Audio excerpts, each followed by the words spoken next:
7 मई 2025 को पाकिस्तान और भारत के दरमियान कशीदगी में शदीद इजाफा हुआ है।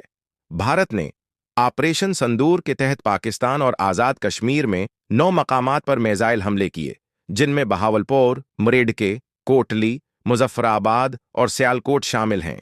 उन हमलों के नतीजे में कम 26 पाकिस्तानी शहरी हलाक और 46 जख्मी हुए, जिनमें ख्वातीन और बच्चे भी शामिल हैं।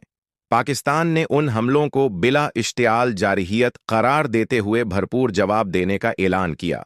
DJI SPR lieutenant general Ahmed Sharif Chaudhry के मुताबिक पाकिस्तान एयर फोर्स ने 5 भारतीय जंगी तैयारे मार गिराए, जिनमें 3 राफेल 130 और 1 मेग 29 शामिल हैं। इसके अलावा एक भारतीय ड्रोन भी तबाह किया गया। पाकिस्तानी फौज ने लाइन ऑफ कंट्रोल पर भारतीय ब्रिगेड हेडक्वार्टर को भी निशाना बनाया।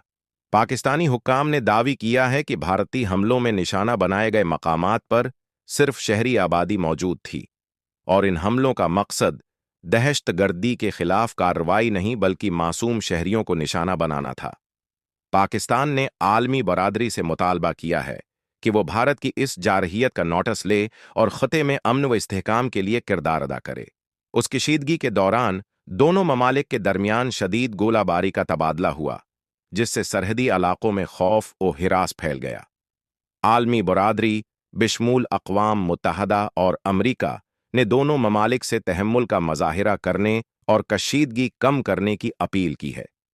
पाकिस्तान ने अपनी खुदमुख्तारी के दिफा में किए गए इक़दामात को जायज़ करार देते हुए कहा है कि वो किसी भी जारहियत का मुन्ना तोड़ जवाब देने की सलाहियत रखता है। पाकिस्तानी अवाम ने भी अपनी फ़ौज के साथ यकजहती का इजहार किया है। ये सूरत-हाल खत्े में अमन व इस्तेहकाम के लिए ख़तरा बन सकती है और आलमी बरादरी की फ़ौरी मुदाखलत की ज़रूरत है।